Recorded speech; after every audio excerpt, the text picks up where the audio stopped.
Gracias, Señor, por estar en tu casa. Gracias, Señor, por otro día que nos das y gracias por estar en tu presencia. Padre, te damos gracias en este día porque eres bueno. Gracias porque eres el Dios que nos ama, el Dios que tiene misericordia de nosotros. Padre, en este momento yo te ruego que abra nuestros oídos, Señor, y prepares nuestro corazón para tu palabra, porque tu palabra, Señor, es lámpara a nuestros pies y lumbrera a nuestro camino. Padre, deja que esa palabra traiga, Señor, consuelo, traiga visión y traiga consuelo para esta mañana a todo aquel que escucha tu palabra. Gracias porque tú eres fiel y gracias por estar aquí en tu presencia. En Cristo Jesús te damos gloria y honra. Amén. Vamos a abrir la Biblia en Juan, en el Evangelio de Juan capítulo 1, versículo 1 al 2, y luego en Lucas 5, 17 al 26. Recordemos que la palabra de Dios, o sea, el mensaje o el título de este mensaje o de esta enseñanza se llama Jesús es la palabra y la gloria de Dios. Juan capítulo 1, versículo 1, del 1 al 2. Dice, en el principio era el verbo, y el verbo era con Dios, y el verbo era Dios. Este era en el principio con Dios. Aquí la palabra nos dice que la palabra era Jesucristo encarnado. Pero también la palabra dice aquí que el verbo era con Dios. Y que este era en el principio con Dios. En el libro de Génesis dice que en el principio Dios creó todas las cosas por la palabra, o sea, el verbo. Si nosotros vemos que cuando fueron creadas todas las cosas, Dios estaba manifestando su poder y su gloria. Por eso cuando nosotros venimos a Jesucristo, Jesucristo Él nos cambia y nos da un nuevo nombre. Recuerda cuando cuando Jacob peleó con el ángel del Señor, él le dijo, ¿cómo te llamas? Él dijo, me llamo Jacob. Dijo, desde este momento ya no te llamarás Jacob, sino que te llamarás Israel. Dios tiene un propósito, pero antes de su propósito, Él nos cambia y nos hace una nueva criatura, como dice allá, 2 de Corintios 5:17. Para entender el propósito de Dios y la palabra de Dios, tenemos que cambiar, o Dios nos cambia y nos transforma a una nueva creación. Dios nunca hace las cosas a la aventura. Dios nunca es un Dios que como lo decimos, nos avienta al mundo nomás para que nosotros escojamos dónde o cómo o a qué horas. No, es como un hijo en lo natural. Cuando él comienza a caminar, no lo dejamos que se tropiece o se caiga, siempre estamos con cuidado porque queremos que él se enseñe a explorar lo que su mente y su edad quiere explorar. Es igualmente Dios. Dios nos ha llamado para ser hijos suyos, pero antes tiene que cambiarnos, antes tiene que perdonarnos. Por eso aquel gran fariseo de la ley le dijo, Señor, ¿qué tengo que hacer para entrar al reino de Dios? Él sabía que había un reino, él sabía que había un lugar donde Dios estaba y un lugar para aquellos que caminan con el Señor. La Biblia dice que Nicodemo era un hombre temeroso de Dios y un hombre que conocía la ley, pero a través de esa ley él no podía llegar al reino. Es como nosotros, en nuestra naturaleza natural no podemos ni agradar a Dios ni creerle a Dios, porque hemos estado computarizados con una enseñanza equivocada. Pero cuando venimos a la palabra y cuando venimos a Dios, Jesucristo nos hace una nueva creación. Nos cambia el nombre, ya no vamos a ser o ya no seríamos lo que somos, sino la palabra dice que nosotros por la palabra o por Jesucristo ahora tenemos un nuevo nombre. Por eso dice que Él un día va a conocer nuestros nombres. Aquí el hombre cambia nombres cada rato para poder identificarse o para sentirse otra persona, pero Dios no. Dios conoce nuestro nombre y un día dice que nosotros vamos a contestar a ese nombre. Por eso la palabra nos da el principio de lo que creó Dios y lo que era Dios y lo que era Jesucristo. Ahora sí vamos al Lucas 5:17. La Biblia siempre es correcta y es verdad, porque es la palabra de Dios. Yo antes en el mundo, yo no conocía esta palabra.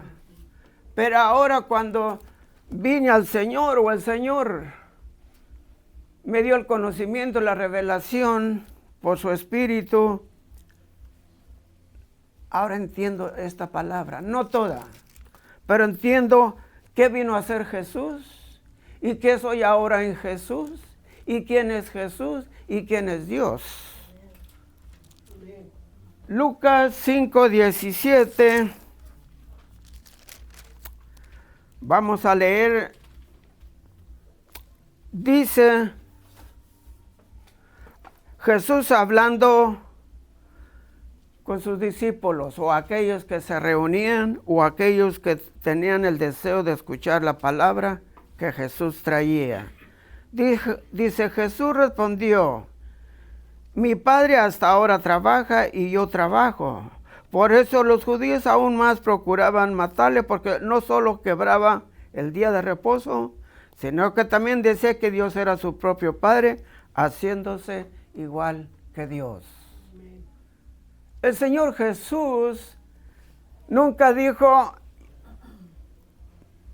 como la gente, ¿quién es este? Le preguntaban a la gente, ¿quién es ese? Es un profeta, un nuevo profeta. ¿Por qué? Porque no conocían que Jesús era el Mesías, el esperado de los judíos, que con tanto paciencia lo esperaban, pero cuando vino no lo reconocieron. Es igual nosotros. Nosotros no reconocemos o no reconocemos al Señor como lo que era hasta que el Espíritu nos lo reveló. Por eso la palabra dice que nadie puede confesar a Jesús Señor si no es por el Espíritu. Pero ¿cómo vamos a saber qué es el Espíritu cuando el Espíritu nos lleva a la palabra de Dios? La Biblia dice que el Espíritu Santo vino para identificarnos quién era Dios y quién era Cristo, porque Él vino a hablar de Jesucristo y del Padre. Entonces, cuando nosotros entramos al conocimiento de la palabra, nosotros vamos a entender que no es un libro de historia, no es un libro aburrido, sino la misma palabra de Dios, manifestada en carne para que nosotros lo reconociéramos. Una vez enseñando Jesús, el discípulo Felipe o el apóstol Felipe le dijo: Señor, enséñanos al Padre. Dijo Felipe: tanto tiempo he estado contigo y no conoces al Padre. Dice, el que me ve a mí, ve al Padre. ¿Por qué? Porque Él era desde el principio, y desde el principio Él estaba con el Padre haciendo todas las cosas, todo lo que vemos, todo lo que palpamos. Por eso Juan, el apóstol Juan, decía en las cartas, no sé si es en la segunda carta de Juan, decía, yo soy amor porque Dios es amor.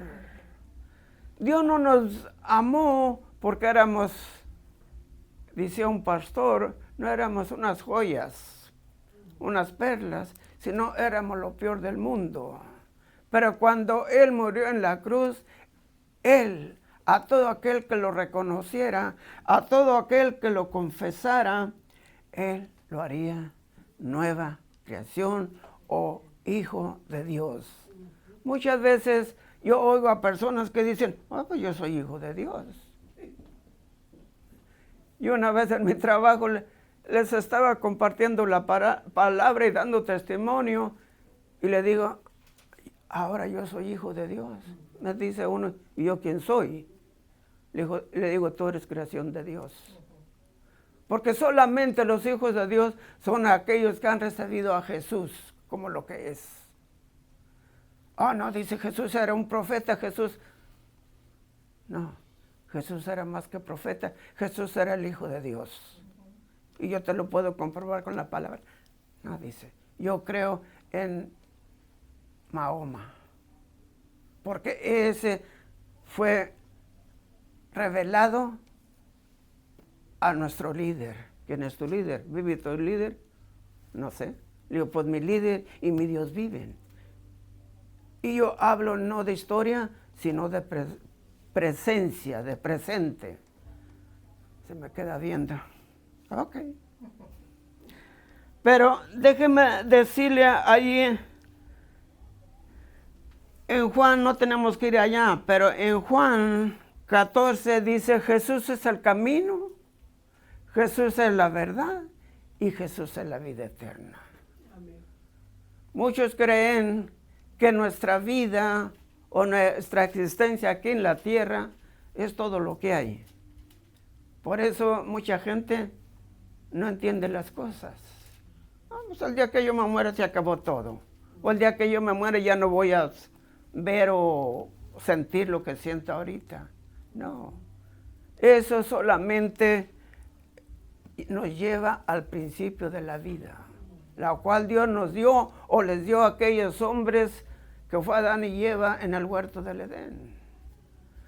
La verdadera vida que Dios quiere que nosotros vivamos es que vivamos en su presencia, en obediencia y en el deseo de darle gloria y honra por lo que es. La gloria de Dios se manifiesta donde la gente está en la presencia de Dios. Recuerda cuando Salomón hizo el templo. Dice que la presencia llenó el lugar. Era en el tiempo de Israel, en el tiempo de la ley.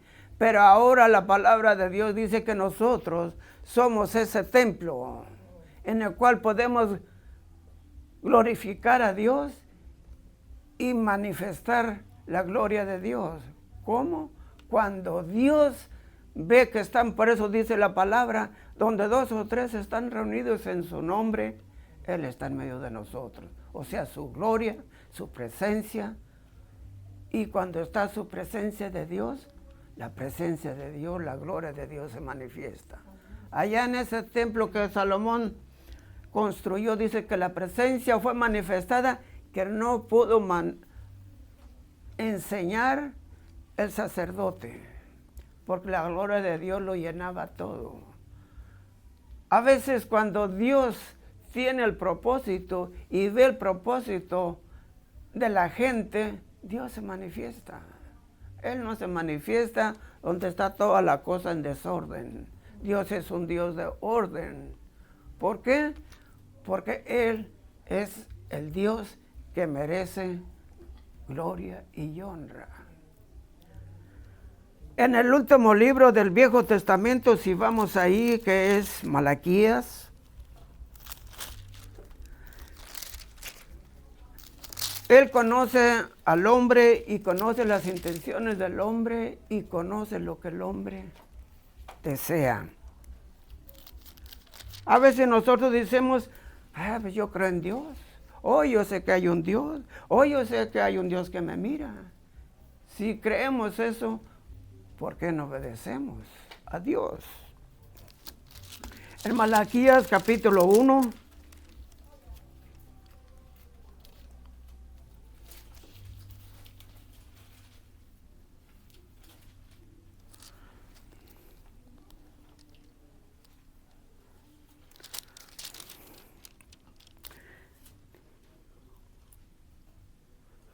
dice en el versículo 6, dice, el hijo honra al padre y el siervo a su señor.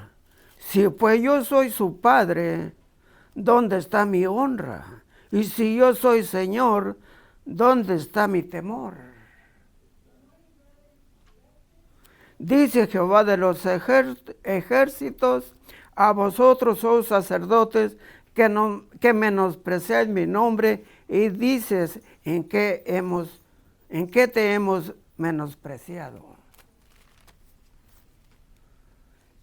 Los profetas desde el Antiguo Testamento, ellos venían hablando del nacimiento o de la venida del Mesías. No sé, pero yo cuando me pongo a escuchar la palabra, no me quiero retirar, no quiero que nadie haga ruido, porque estoy escuchando la palabra de Dios. La palabra de Dios es importante en nuestra vida, porque la palabra de Dios es lo que dice allá en Romanos 12, 1 al 2. Es la que nos cambia, nos transforma y no nos hace conformistas a lo que el mundo nos da. Tenemos que cambiar nuestra mente, tenemos que cambiar los hábitos para que después de cambiar y recibir a nuestro Señor, Él pueda hacer la obra que tiene que hacer. Yo oigo personas que dicen, bueno, Dios ya no hace nada. Eso lo hacía cuando Jesús estaba en esta tierra. O lo hacía cuando, en el Viejo Testamento, Él se aparecía en fuego, Él se aparecía en nube.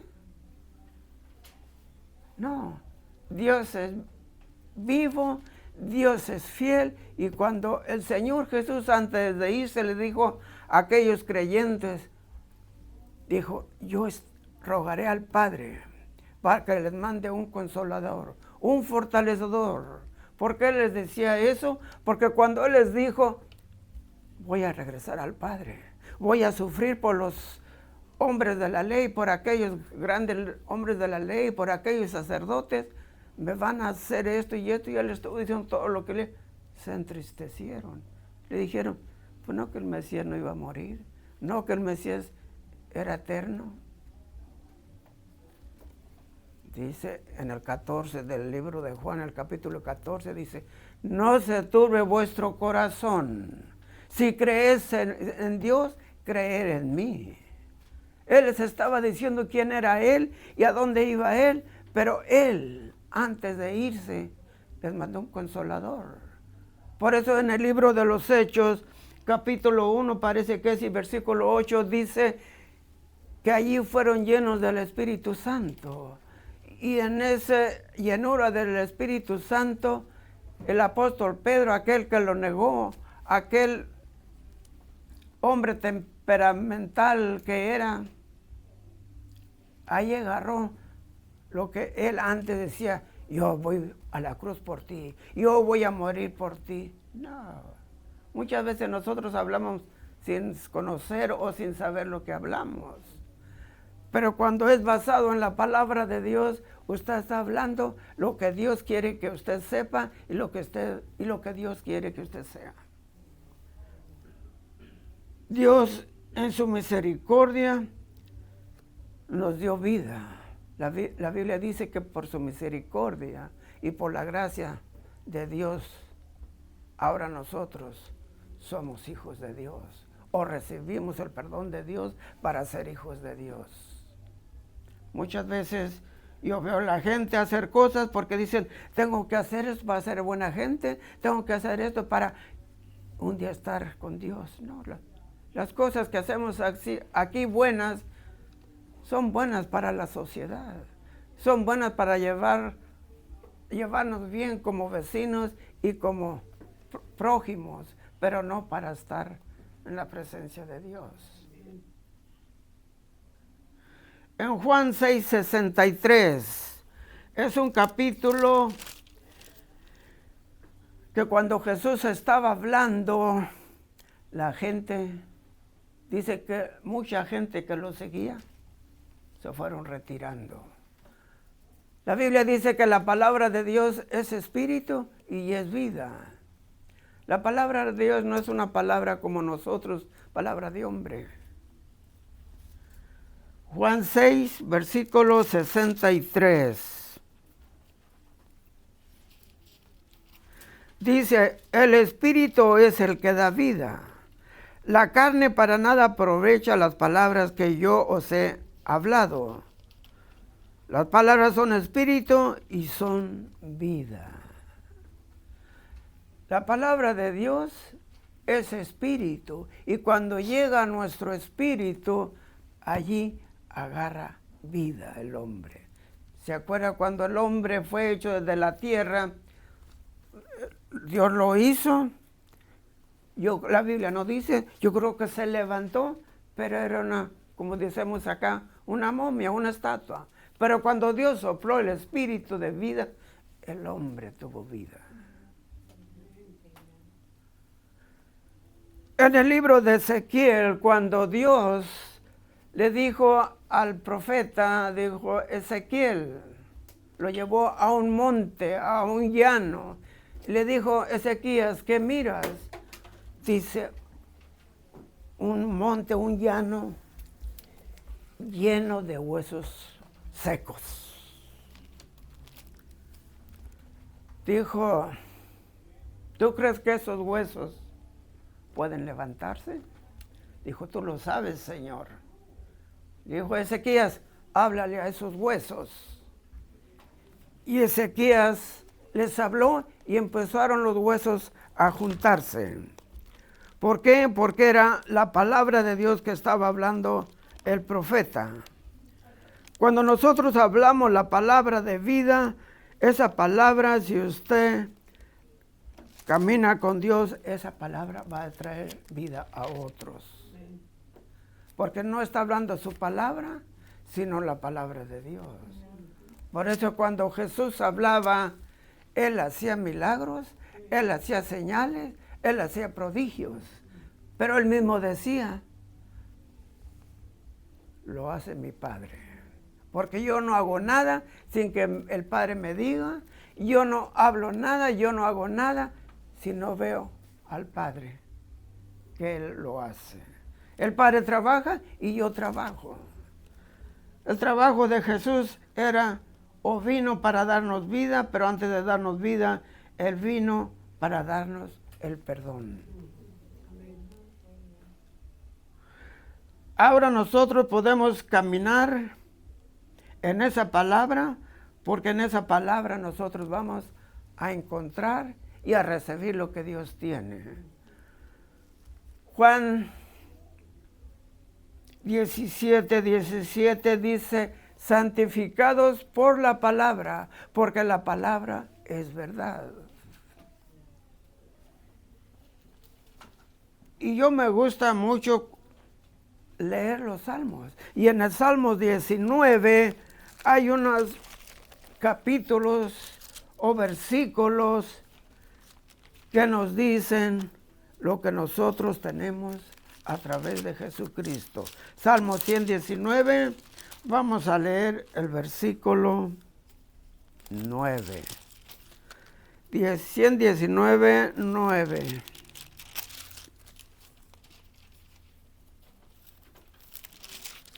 Dice, ¿con qué limpiará el joven su camino? Con guardar la palabra. el versículo de ese mismo capítulo, en el versículo 11, dice: en mi corazón he guardado tus dichos para no pecar contra ti. Cuando nosotros guardamos la palabra nos dice cómo caminar y cómo actuar conforme a la voluntad de Dios.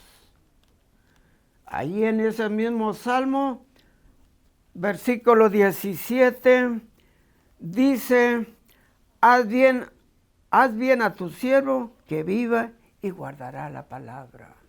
Dios no nos hizo para que nosotros anduviéramos en muerte, sino que para que viviéramos en vida y en comunión con Él. Pero el pecado vino a hacer la destrucción de la comunión con Dios. Por eso cuando nosotros venimos a Jesucristo, la Biblia dice que Él vino para salvar a los perdidos y dar vida a los muertos. La Biblia dice que nosotros allá en Romanos, que nosotros estábamos muertos en delitos y en pecados. Y nadie podía recibir la vida o el perdón porque no podíamos. Estábamos caídos y teníamos un acusador que siempre nos está en nuestra conciencia, porque nosotros tenemos, antes de venir a Cristo, tenemos una conciencia. Y esa conciencia nos decía que estábamos mal cuando hacíamos mal. Pero no podíamos reformarnos porque nosotros no podíamos. Por eso vino Jesús a morir en la cruz, para reformar al hombre, para perdonar al hombre y para darle vida. Él no vino solamente a morir porque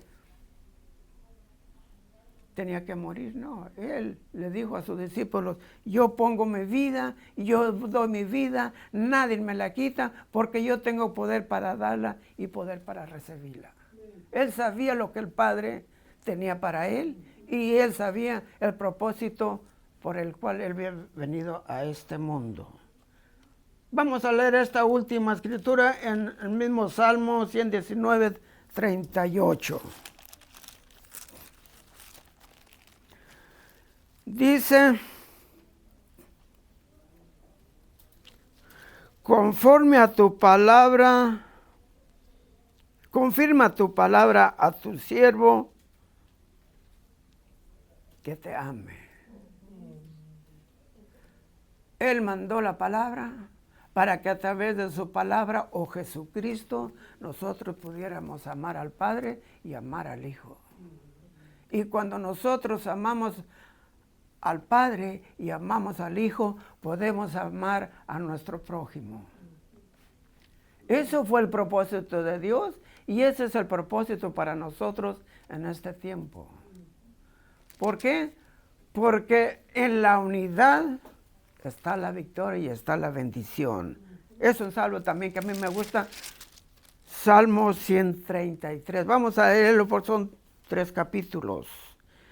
Dice: mira cuán bueno y cuán delicioso es avistar a los hermanos juntos en armonía. Es como el buen oleo sobre la cabeza, el cual desciende sobre la barba de Aarón y baja hasta el borde de sus vestiduras, como el rocío del Hermón que desciende sobre los montes de Sión, porque allí Jehová bendice y da vida eterna. Dios nos llamó para bendición.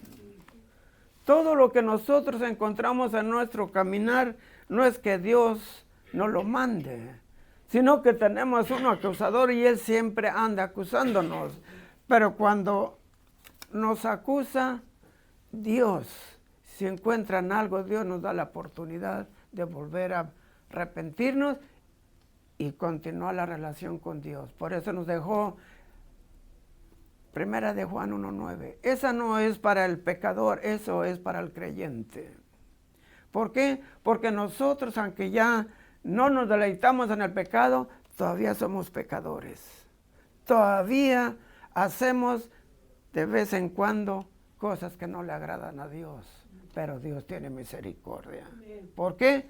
Porque ve la sangre de Jesucristo, la cual fue derramada en la cruz para limpiarnos y hacernos una nueva creación. Ahí donde está, si usted no ha recibido a Jesús como el Señor, como el que da vida, como el que perdona y el que fue a la cruz para morir por usted. Déjeme decirle, no hay excusa, sino hay oportunidad hasta el día de hoy. Ahí donde está, incline su cabeza si usted no ha confesado a Jesús como su Señor. No es que es una, vamos a decir, una regla, no.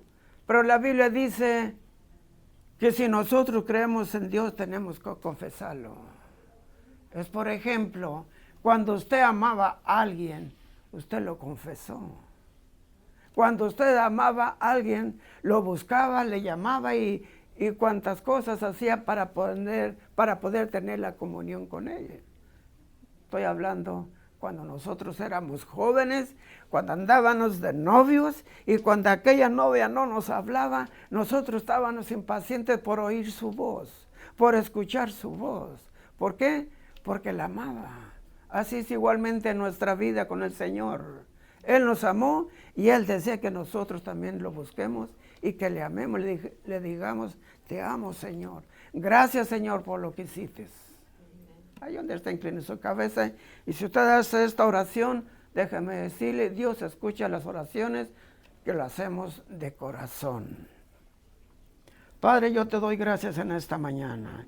Yo sé, Señor, que tú vives, pero, Señor, yo sé que tú estás lejos de mí, porque mi vida y mis actos no te agradan. Señor, desde este momento yo reconozco que te necesito, pero también que soy pecador. Perdóname, Señor.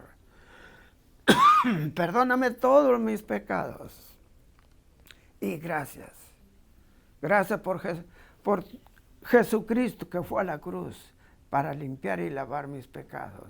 Señor, desde este momento yo te pido que me ayudes a vivir una vida contigo, una vida que te agrade y una vida en la cual se ha manifestado en mi caminar para recibir y gozar lo que tú has hecho a través de Jesucristo para mí. Gracias, Señor. Si usted ha hecho esta oración, usted ha entrado a la familia de Dios, pero como dice la palabra, el niño recién nacido necesita la leche espiritual. Es lo que dice allá Pedro, desear como niño recién nacido la leche espiritual por la cual crezcamos. Que Dios me lo bendiga y que tenga un feliz domingo, pero antes yo le quiero decir, puede compartir lo que ha escuchado en este día, compártalo con otros, en el tiempo que usted tenga, con sus amigos, con su familia, con aquellos que están a su alrededor y serán bendecidos. Es mi deseo de que usted bendiga a otro, así como yo deseo bendecirlo con la palabra de Dios. Que tenga un feliz domingo. Esto lo va a encontrar a la Facebook de Prevailing Word Church. Que tenga un feliz domingo. Aleluya.